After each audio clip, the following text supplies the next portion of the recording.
नमस्ते।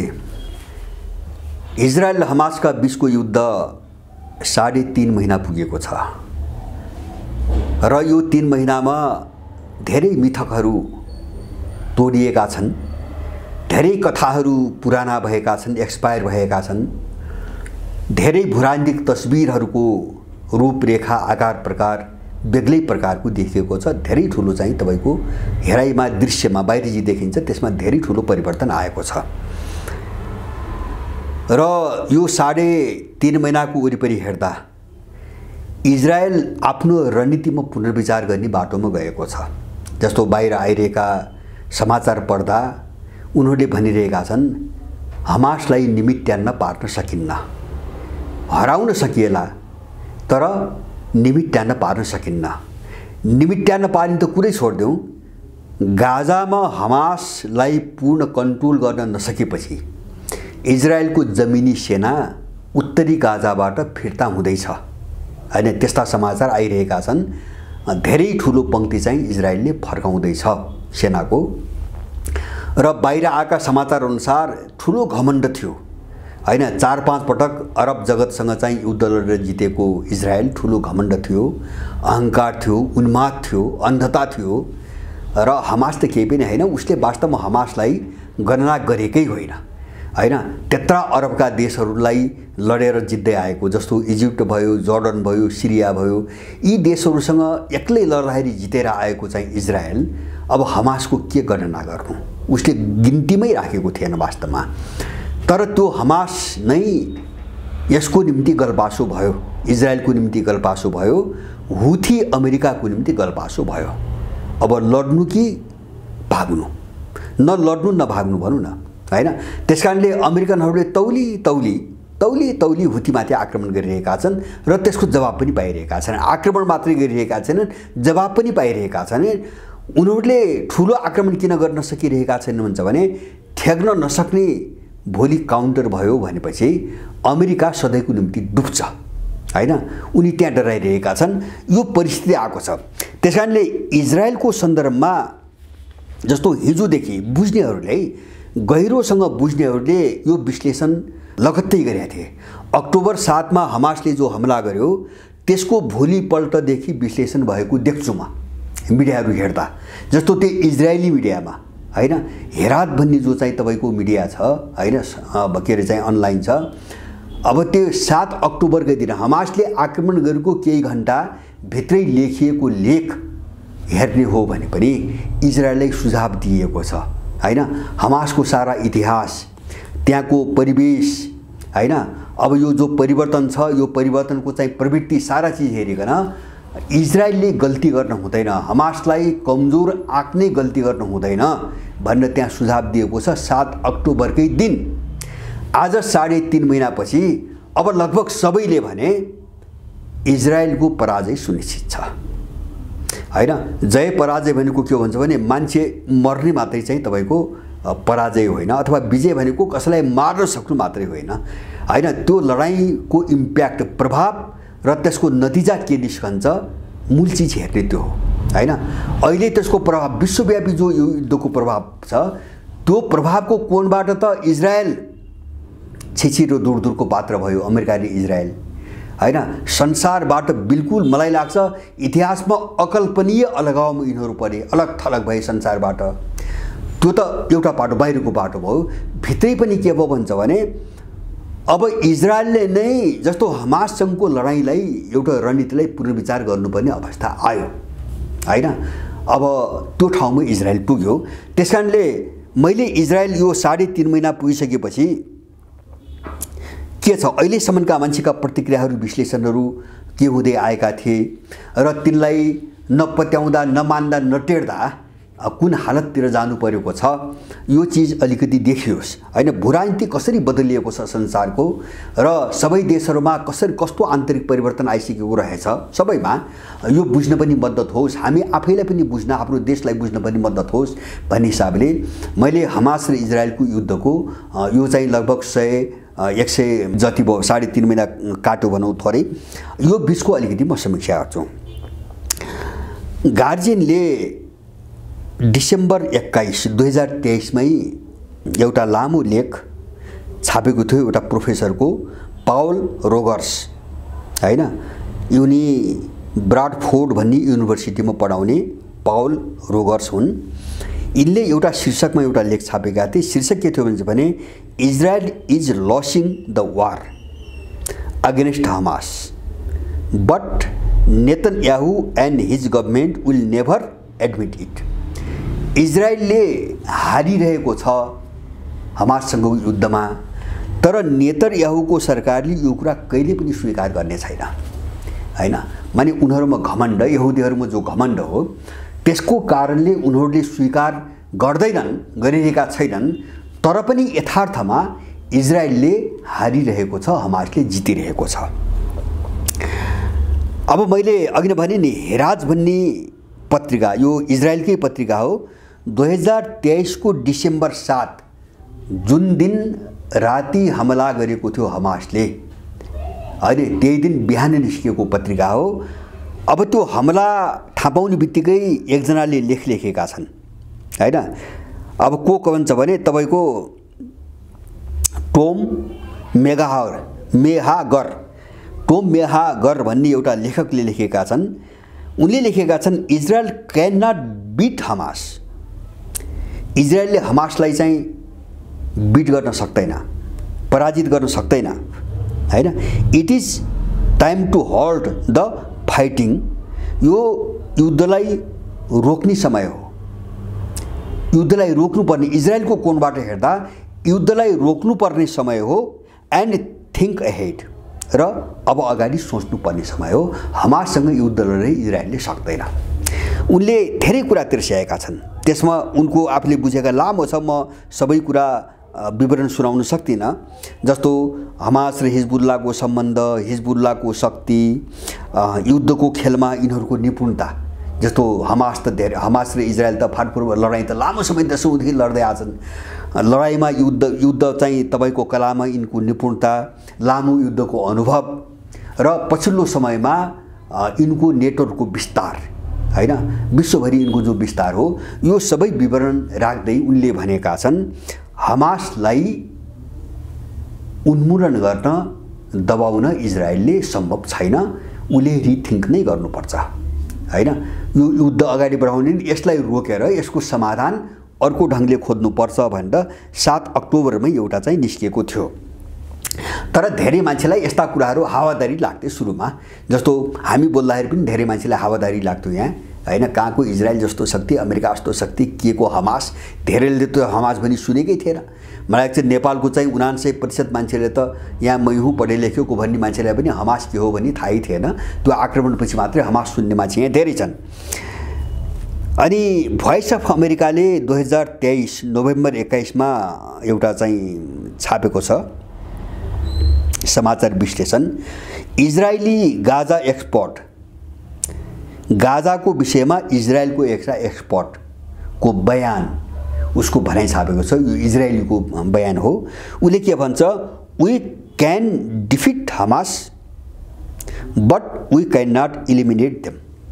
हामीले हमासलाई हराउन त सकौँला, तर उन्मूलन गर्न सम्भव छैन।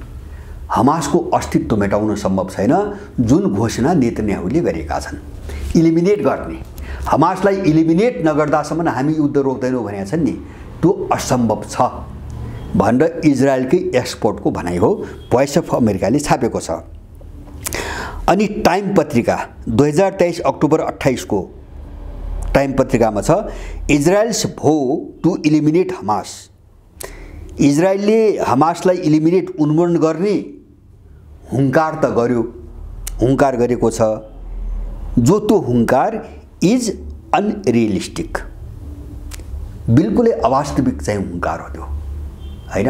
त्यो अहम त्यो दम्भ जो चाहिँ इजरायलीहरूको छ, त्यो बिल्कुलै अवास्तविक अयथार्थ हो, यो सम्भव छैन। यो चाहिँ भोइस के अरे चाहिँ यो टाइमको यो CBC न्युज भन्ने एउटा चाहिँ च्यानलको निम्ति काम गर्ने एकजना पत्रकार रब्बिब नाम गरेका एउटा पत्रकारको लामो विश्लेषण छापिएको छ। त्यसमा एउटा गजबको विश्लेषण के छ भन्छ भने, साह्रै चित्त बुझ्दो यथार्थ, हमास भनेको आइडियोलोजी हो, हैन, कुनै अर्गनाइजेसन मात्रै होइन, जस्तो कुनै कसैको प्रतिरोध गर्नको निम्ति बनेको सामान्य अर्गनाइजेसन मात्रै होइन। हमास एउटा आइडियोलोजी हो, त्यो पनि फिलिस्तिनको सपना देखेको आइडियोलोजी हो हैन। इजरायलको अस्तित्व स्वीकार नगर्ने, फिलिस्तिनको मात्रै सपना देख्ने आइडियोलोजी हो त्यो, र त्यो आइडियोलोजी कति जबरजस्त हुन्छ भन्ने कुरा दुनियाँले बुझेको छैन हैन। त्यो त विश्व आस्थाको लडाईँ, त्यो पनि वैचारिक आस्थाको लडाईँ, सपनाको लडाईँ कति बलवान हुन्छ हैन, कति ताकतिलो हुन्छ भन्ने कुरा मान्छेले बुझेको हुँदैन। हमास त्यो शक्ति हो, उसलाई पराजित गर्न, इलिमिनेट गर्न असम्भव छ हैन।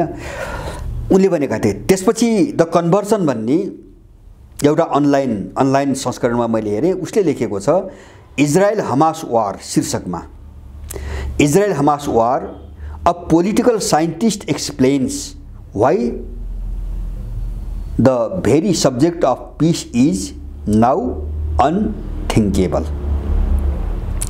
इजरायल हमास द्वन्द्वलाई लिएर एउटा विश्लेषण छ, त्यो कन्भर्सनमा लामो हैन। त्यसमा एउटा पोलिटिकल साइन्टिस्ट भनेको छ, वैज्ञानिक के अरे राजनीतिक शास्त्री Sami Cohen, president of French association for Israeli studies हैन, Israeli French association for Israeli studies नाम गरेको संस्थाका प्रोफेसर हुने नि के अरे सभापति हुन् हैन, सामी कोहेन। यिनले के भनेका छन् भन्छ भने a political scientist explain why the very subject of peace in now unthinkable. Israel र हमासको युद्धका सन्दर्भमा अब चाहिँ शान्ति भन्ने कुरा अब कल्पना गर्न नसकिने भइसकेको छ। कसरी, किन अब शान्तिको कल्पना गर्न सकिन्न? लामो विश्लेषण छ उनको त्यसमा हैन। जस्तो धेरै मान्छे भन्छ नि वार्ता गर्ने, दुई राज्यको चाहिँ परिकल्पना इत्यादि, अब यो सबै चाहिँ सोचाइभन्दा बाहिर गइसक्यो, यो सोच्न सकिन्न भन्ने उनको विश्लेषण छ।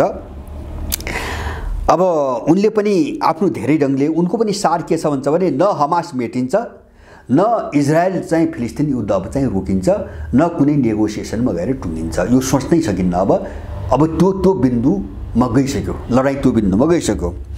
अनि तेहरान टाइम्सले 23 डिसेम्बर 2023 हैन, यो 2 महिना अगाडि तेहरान टाइम्सले लेखेको थियो, एउटा शीर्षक समाचार दिएको छ, एक्स सिआइए चिफ, सिआइएका पूर्व प्रमुख, अमेरिकन गुप्त संस्था सिआइएका पूर्व प्रमुख analyst says Israel really can not destroy Hamas. यिनी पावल पिलर हुन्, सिआइएका पूर्व अध्यक्ष हुने यिनले भनेका छन् Israel really can not destroy Hamas. हमासलाई इजरायलले नष्ट गर्न सक्दैन, वास्तवमै सक्दैन। यो सिआइए को प्रमुखको भनाइ हो, विश्लेषण। किन उनले त सब कुरा बुझ्या हुन्छन्, त्यसै त बोलेका छैनन् हैन। हमासलाई चाहिँ डिस्ट्रोय गर्न, नष्ट गर्न असम्भव छ, इजरायलले यो सक्दैन, उनले दिएको रे। अनि मिडल इस्ट मोनिटर 2023 अक्टोबर 27 का दिन उसले छापेको एक्स इजरायली पीएम, इजरायलका पूर्व प्रधानमन्त्री हैन, यहुद बाराक, इजरायलका पूर्व प्रधानमन्त्री यहुद बाराकको भनाइलाई मिडल इस्ट मोनिटरले छापेको छ। उनले के भनेका छन् भन्छ भने Hamas can not eliminated, Netanyahu should resign. Hamas उन्मूलन हुन सम्भव छैन, नेतन्याहुले राजीनामा गर्नुको विकल्प छैन। अब इजरायललाई जोगाउने हो भने हैन, इजरायलको अस्तित्व अब चाहिँ खतरामा नपार्ने हो भने नेतन्याहुले राजीनामा गरेर बाटो लाग्नुपर्छ, हमासलाई उन्मूलन गर्न असम्भव छ। यिनी केही विश्लेषणहरू हुन्। मैले यहाँहरूलाई सुरुमा भनेको थिएँ, एउटा कुरा म जोड्न चाहन्छु। मैले पहिले एउटा भिडियो बनाएको थिएँ, हमासले युद्ध जितिसकेको छ हैन, त्यो मैले एउटा कोणबाट भनेको थिएँ। हमासले युद्ध जितिसकेको छ, जस्तो फिलिस्तिन मुद्दा विश्वव्यापी रूपमा चाहिँ बिउतियो। अब विश्वको एकदम जल्दो बल्दो मुद्दा बन्यो, जो मुद्दा संसारले बिर्सिसकेको थियो। बिर्सेको मात्र होइन, झन्नै सधैँको निम्ति तुहिसकेको थियो। यो ट्रम्पको पालामा एब्राहम एकर्ड भनेर उनले इजरायल र चाहिँ केही अरबी देशको जो सम्बन्ध, मुख्य अरब देशको गराउने जुन कोसिस गरे, जसमा बहराइन र युएई त हस्ताक्षर गरिसकेका थिए, साउदीले बाँकी थियो, त्यहाँसम्म गइसकेका छ दुनियाँ। त्यो के शर्तमा अब्राहम सम्झौता के शर्तमा गराइरहेको थियो अमेरिकाले भन्छ भने फिलिस्तिनी मुद्दा छोडिदिने उनीहरूले सधैँको निम्ति हैन, फिलिस्तिन राज्यको अब कुरा नगर्ने, तिनको विकास र सुरक्षाको ठेकेदारी अमेरिकाले लिने र इजरायलसँग उनीहरूले आफ्नो सम्बन्ध दौत्य सम्बन्ध चाहिँ विकास गर्ने हैन। त यहाँसम्म पुगिसकेको मुद्दालाई अब चाहिँ नटुङ्गै नहुने चाहिँ मुद्दाका रूपमा परिणत गरिदियो हमासले हैन। यही मुद्दाको कारणले अमेरिका सिद्धियो हैन, विश्वबाट डरलाग्दो अलगावमा पर्यो हैन। इजरायल संसारले एउटा बडो सम्मानको नजरले हेर्थे, नबुझेका मान्छेहरूले इजरायल सम्मानको नजरले हेर्थे। उसको विवाह किन युद्धमा ऊ फस्या थिएन, पहिले सानातिना अरू देशसँग युद्ध हुन्थे हैन, मान्छेले युद्ध भन्ने बुझ्यो। तर अहिले निरपराध निर्दोष बालबालिका हैन, आश्रय लिएका शरणार्थी, वृद्धवृद्ध महिला कत्लेआम भन्दा भन्दै जानी बुझी वंश सफाएको रणनीतिबाट जुन अपराध गर्यो नि, यो अपराधले यहुदी चरित्र उदाङ्गो भयो। यहुदी के हो, अब त हिटलरलाई धन्यवाद दिन थाले मान्छेहरूले। हिटलरलाई धन्यवाद, यहुदी हिटलरले चिनेका रहेछन्। इजरायल त्यस्तो हालतमा पुग्यो र त्यही इजरायल र चाहिँ तपाईको उसको अमेरिकाको कारणले युक्रेन द्वन्द्व यति ओझेलमा पर्यो। ओझेलमा मात्रै परेन कि युक्रेन प्रति सहानुभूति राख्ने देशहरू पनि सबै रुसतिर सहानुभूति राख्ने भए पछिल्लो समय। किन उनले अमेरिका र चाहिँ इजरायल त जोड्यो, अब क्षेत्रीय शक्ति भयो। अमेरिकाको कुरूप चेहरा, अमेरिका र पश्चिमी युरोपियन देशहरूको कुरूप चेहरा बडो राम्रोसँग देखे। यिनी कस्ता अपराधी रहेछन् भन्ने कुरा त्यो गाजामा निर्दोष फिलिस्तिनीहरूको हत्याको समर्थनमा उभिएर यिनले जे गरे नि हैन, त्यसपछि यिनी त्यसको ठुलो चाहिँ फाइदा रुसीहरूलाई भयो, रुसलाई भयो। यस्ता धेरै चिज छन् हैन, जस्तो विश्वको समीकरण नै उल्टाइदियो यसले। र हुँदा हुँदा हमास त के भयो भन्छ भने अब फिलिस्तिन होइन, हिजो फिलिस्तिन भन्थे, अब फिलिस्तिन भनेको हमास भयो, प्रतिनिधि भनेको हमास भयो हैन। त्यो मात्रै होइन, यसले के पनि गर्थ्यो भन्छ भने अर्को के गर्थ्यो। यद्यपि हमास सुन्नी समुदायको सङ्गठन हो, तर हमासको यो हमलाले फिलिस्तिनप्रति इरानीहरूको निस्वार्थ सहयोग, समर्थन र लगाव हैन। किन इरानीहरूले यहुदी चाहिँ हमास सुन्नीको हुँदाहुँदै पनि भित्रैदेखि सहयोग गर्दा आएको थिए। मलाई लाग्छ इरानीहरूको सहयोग नभइदिएको भए हमास यति ठुलो ताकत बन्ने थिएन। अब यसले यो द्वन्द्वले के हुन्छ भने त्यो क्षेत्रको महाशक्ति इरानलाई बनाइदियो। किन त्यो द्वन्द्वपछि इरान नै प्रखर रूपमा उभियो पनि, भूमिका पनि उभियो, अडानमा पनि उभियो। र त्यसले इस्लाम जगतमा के भयो भन्छ भने इस्लामको निम्ति भलो चाहने देश इरानै हो भन्ने ठाउँमा पुर्यायो हैन। जस्तो साउदी, युएई, बहराइन जस्ता देशका शासकहरू हैन एउटा आँखाको चाहिँ तपाईको कसिङ्गर बने, उनकै देशका नागरिकहरूको निम्ति आँखाको कसिङ्गर बने। अब यो विश्वको भूराजनीति तलमाथि हुँदै गयो भने के पनि सम्भव छ भन्छ भने साउदी र युएई जस्ता सत्ताहरू भोलि उल्टिने बेर छैन हैन, उल्टिने बेर छैन। किन मान्छे त हेरिरहेछ नि, नसक्दासम्म पो मान्छेले चाहिँ नबोलेर बस्छ अथवा चाहिँ असन्तुष्टि गुनासो मात्रै गरेर बस्छ। भोलि स्थिति चाहिँ आफ्नो पक्षमा अनुकूल भयो भने यस्ता शासकहरूलाई एक क्षणमै स्वाहा बनाइदिन्छन् हैन। ठुलो सत्ता उथलपुथल हुने सम्भावना पनि गए के अरबी देशहरूभित्र त्यो वातावरण बन्दै गएको देखिन्छ। यो सबै नतिजा हमासको आक्रमणले ल्याइसकेको छ, त्यस कारणले हमासले जितिसकेको छ, मैले त्यो भनेको थिएँ।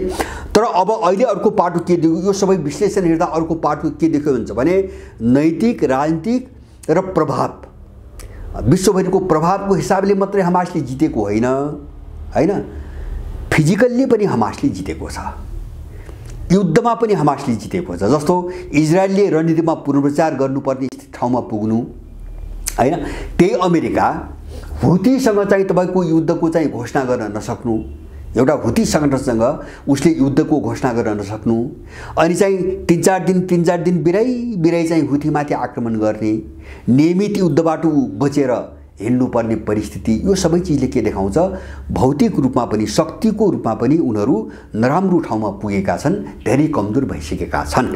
त्यसकारणले अब यसले एकैपटक के गर्यो भन्छ भने अमेरिकाका धेरै सपनाहरू पनि तुहाइदियो हैन। जस्तो चीनको बीआरआईलाई ब्लक गर्न उसले आइमेक एउटा G7 को बैठकमा दिल्लीमा गराएको थियो। इन्डियाबाट साउदीलाई जोडेर, युएईलाई जोडेर अब त्यो रुट चाहिँ इजरायल पुर्याएर त्यहाँबाट युरोप पुर्याउने हैन, बीआरआईको विकल्पमा। किन इन्डियालाई पनि प्रयोग गर्न खोजेको छ उसले, इन्डियालाई चीनको विरुद्धमा। यो सबै खेल अमेरिकाका सबै सपना भताभुङ्गै भए, खतम भए सबै। त यो यत्रो सफलता यत्रो सफलता ठुलै शक्तिले पनि प्राप्त गर्दैन। मानव कुनै देशले पनि प्राप्त गर्न नसकेको सफलता हमासको एउटा झट्काले प्राप्त गरेको छ। त्यो नै ठुलो विजय थियो। तर अहिले यो सबै विश्लेषण हेर्दा, यिनको दुर्दशा हेर्दा, हैन, जस्तो बाहिर मिडियामा आएका अनौपचारिक क्षेत्रबाट जति समाचार आइरहेछन् तिनी हेर्दा त इजरायलका त 1000 त ट्याङ्क मात्रै नष्ट भएका समाचार आइरहेछन्, प्रामाणिक रूपमा आइरहेछन्, जो आधिकारिक राज्य नियन्त्रित मिडियाले दिँदैन तर व्यक्तिगत स्वतन्त्र मिडियाबाट आउँछ। 1000 ट्याङ्कहरू नष्ट भएका छन्। 30,000 इजरायली सेनाहरू अब लड्न नसक्ने हालतमा पुगेका छन्, या त मरेर या अङ्गभङ्ग भएर। हिजो अस्ति मात्रै के अरे चाहिँ यो 14-15 तारिक जनवरीमा मैले एउटा समाचार पढेँ, 1 लाख इजरायलीहरू सर्वसाधारण नागरिकहरू डिप्रेसनको शिकार भएका छन्। भएको आतंक, त्रासको आतंकले मान्छे बौलाउनु सुरु गर्यो अब, हैन। त्यत्रो नोक्सानी भइरहेछ इजरायलभित्र। र त्यो मात्र हैन, त्यहाँभित्र द्वन्द्व यसरी बढिरहेछ नि, नेतन्याहु र उसको विरुद्धमा रहेका शक्तिहरूको बिचमा दिनदिनै प्रदर्शन भइरहेछ सरकारको विरुद्धमा राजीनामा गर भनेर। अब त्यहाँभित्रै पनि ठुलो चाहिँ तपाईँको अन्तर्विरोध र लडाइँ सुरु भयो इजरायलभित्र। यो सबै काम हमासको एउटा आक्रमणले सम्पन्न गरेको छ। यद्यपि हमास 2-4 वर्ष अब उठ्न नसक्ने गरी चाहिँ सिद्धिएला, हैन, मान्छे मर्लान्। यद्यपि अहिलेसम्म त्यस्तो छैन, मर्लान्।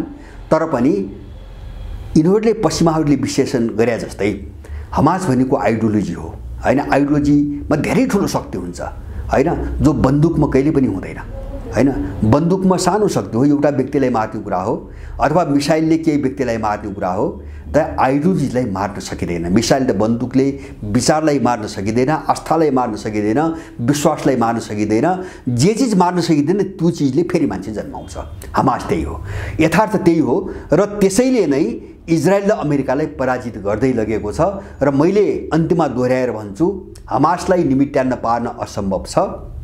र मैले त अझ सम्राज्य यदि विश्वको यो ध्रुवीकरण अहिले जुन दिशातिर जसरी गइरहेछ नि, त्यो भनेको अमेरिकाको क्षय, अमेरिकाको पतन र अमेरिकाले जसलाई सिद्धाउन खोजेको त्यो शक्तिहरूको उदय, हैन, जुन प्रवृत्तिबाट दुनियाँ अगाडि बढिरहेछ, यही चिज रहिरह्यो, 1 वर्ष यही रहिरह्यो, अथवा विश्वको अहिलेको उथलपुथल साम्य हुना दिनसम्म यही प्रवृत्ति विजयको रूपमा, विजयी शक्तिको रूपमा टुङ्गियो भने इजरायलको अस्तित्व अब रहन्न। मैले सुरुमा भनेको छु, अब युद्ध त्यस्तो छ नि, यस्तो युद्ध छ नि कि इजरायल मेटिनुपर्छ कि फिलिस्तिन मेटिनुपर्छ सधैँको निम्ति।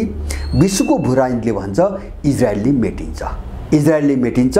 र त्यो जोखिममा इजरायल फस्यो, अमेरिकाको उक्साहटमा र यहुदी अहङ्कार, घमण्ड, अमानवीय, जङ्गली बुवासे प्रवृत्ति हुन्छ नि, घमण्ड, हैन। कसैलाई चाहिँ नराख्ने, कसैलाई नगर्ने, कसैलाई नटेर्ने, मै हुँ, म बाहेक कोही केही पनि होइन भन्ने सोचले यहुदीहरूको सर्वनाश गर्न सुरु गरेको सङ्केतहरू देखिन्छ। अब यही चिज अमेरिकाले भोगिरहेको छ। मलाई लाग्छ यस्ता आततायी शक्तिहरू एक दिन कुनै समयमा यो नीतिमा जान बाध्य हुनैपर्छ। नेपालमा पनि हाम्रो देश भाड्ने अपराधी आततायी जो जत्था छ नि, यही नीति भर्छ। भोलि यिनी कुकुर मारी चाहिँ मारिन्छन्। भोलि यिनको सर्वनाश, यिनको विनाश, सडकमा जो कुकुरको हुन्छ नि, भुसिया कुकुर भन्छौँ नि, त्यही नीति यिनीहरूले बेहोर्नु पर्ने परिस्थिति अब नेपालमा पनि आउँदैछ। नेपालको भूराजनीति पनि त्यो दिशातिर अग्रसर भएको छ। हामी कामना गरेर लागौँ पनि त्यो दिन आओस्, त्यो दिन हामीले ल्याउनुपर्छ। हस् त।